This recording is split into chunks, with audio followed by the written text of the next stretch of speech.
दोस्तों, एक नई वीडियो में आपका स्वागत है। मतलब टेंशन खत्म। मोदी की मुलाकात होते ही पूर्वी लद्दाख में 4 साल बाद उखड़ने लगे चीन के तंबू। देपसांग डेमचोक से पीछे हटेंगी सेनाएं। फिर शुरू होगी पेट्रोलिंग। भारत चीन के बीच बनी सहमति। India China LAC patrolling. Bharat और चीन के बीच एलएसी पर पेट्रोलिंग को लेकर नई सहमति बन गई है। विदेश मंत्रालय ने सोमवार को बयान जारी कर इसकी जानकारी दी। चीनी राष्ट्रपति शी जिनपिंग के साथ द्विपक्षीय वार्ता के सवाल पर विदेश सचिव विक्रम मिस्री ने कहा, पिछले कई हफ्तों से भारत और चीन के बीच राजनयिक और सैन्य वार्ता हो रही है। दोस्तों, आगे बढ़ने से पहले हमारे इंडियन आर्मी के लिए वीडियो को लाइक और चैनल को सब्सक्राइब जरूर कर ले और जय हिंद जय भारत जरूर लिखे दे। ब्रिक्स शिखर सम्मेलन के दौरान जिस अंदाज में पीएम मोदी ने चीन के राष्ट्रपति शी जिनपिंग से मुलाकात की थी, उससे लग गया था कि दोनों के बीच दुश्मनी की खाई कम होने वाली है। तभी तो दोनों देशों ने पूर्वी लद्दाख में वास्तविक नियंत्रण रेखा एलएसी पर गश्त और सैनिकों को पीछे हटाने पर सहमति बन गई थी। आखिर 4 साल बाद चीनी सैनिक अपने तंबू को उखाड़ने लगे हैं। जाने पूरा मामला। बीआरआईसीएस में मोदी ने कहा था, शांति भंग नहीं होनी चाहिए। 2 दिन पहले पीएम नरेंद्र मोदी और चीन के राष्ट्रपति के बीच बीआरआईसीएस समिट से इतर द्विपक्षीय बातचीत हुई। इसमें भारत ने दोनों देशों के बीच विवादों और मतभेदों को ठीक से सुलझाने पर जोर दिया था।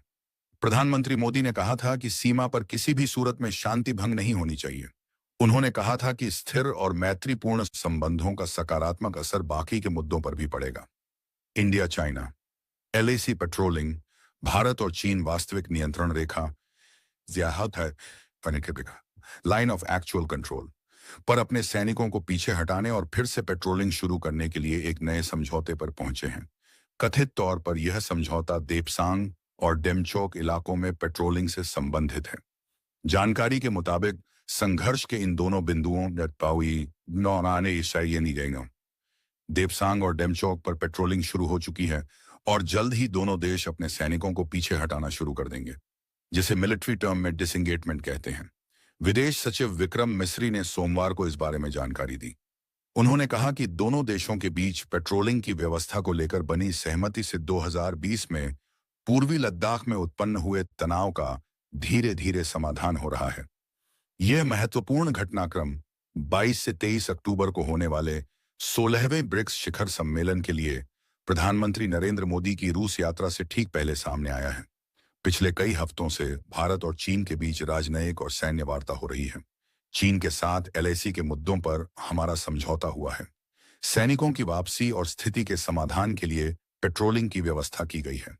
द्विपक्षीय वार्ता के मुद्दे पर हम अब भी समय और व्यस्तताओं के अनुरूप काम कर रहे हैं। 3 पॉइंट में भारत चीन का नया पेट्रोलिंग समझौता। 1. पूर्वी लद्दाख में line of actual control LAC पर अप्रैल 2020 की स्थिति बहाल करने के लिए चीन और भारत राजी हुए। यानी अब चीन की आर्मी उन इलाकों से हटेगी जहां उसने अतिक्रमण किया था। 2. भारतीय विदेश मंत्रालय के प्रवक्ता विक्रम मिस्री ने सोमवार को बताया था कि भारत चीन के सीमावर्ती इलाकों में पेट्रोलिंग के साथ 2020 के बाद उठे मुद्दों को सुलझाने के लिए प्रस्ताव तैयार हुआ है। इस पर दोनों देश कदम उठाएंगे।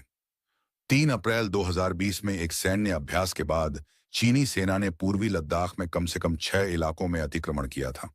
लेकिन 2 साल बाद चीन की पीएलए 4 स्थानों से पीछे हट गई थी। दौलत बेग ओल्डी और डेमचोक के फ्रिक्शन पॉइंट्स पर गश्त को लेकर सहमति नहीं बनी थी और भारतीय सेना को कई इलाकों में रोका जा रहा था। दोनों देशों के अधिकारियों के बीच हालिया बातचीत के बाद भारत और चीन पूर्वी लद्दाख में वास्तविक नियंत्रण रेखा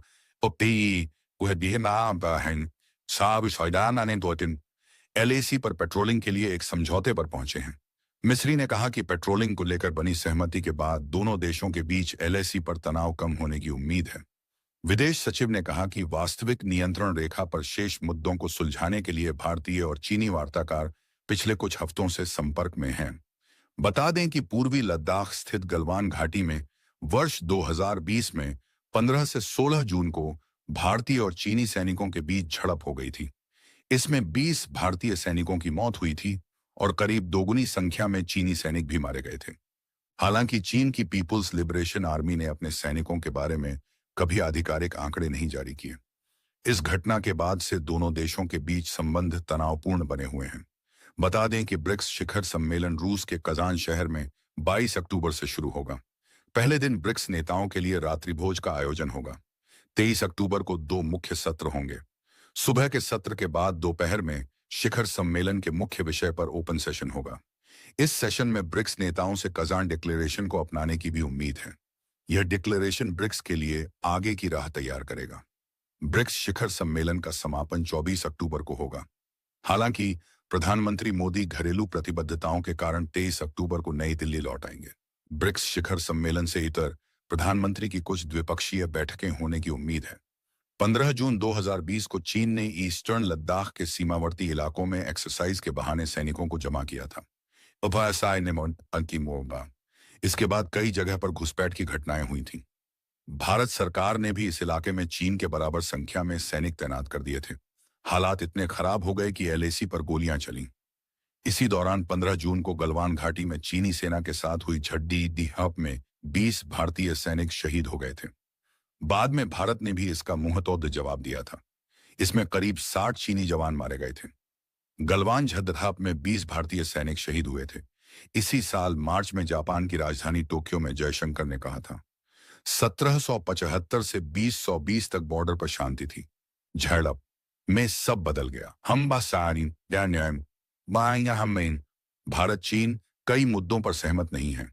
जब पड़ोसी लिखित समझौतों का उल्लंघन करे तो ये चिंता की बात है। इससे दोनों के रिश्तों की स्थिरता पर सवाल खड़े होते हैं। गलवान झड़प में 20 भारतीय सैनिक शहीद हुए थे। साल 2020 अप्रैल मई में चीन ने ईस्टर्न लद्दाख के सीमावर्ती इलाकों में एक्सरसाइज के बहाने सैनिकों को जमा किया था। इसके बाद कई जगह पर घुसपैठ की घटनाएं हुई थीं। भारत सरकार ने भी इस इलाके में चीन के बराबर संख्या में सैनिक तैनात कर दिए थे। हालात इतने खराब हो गए कि 4 दशक से ज्यादा वक्त बाद लाख से ज्यादा गोलियां चली।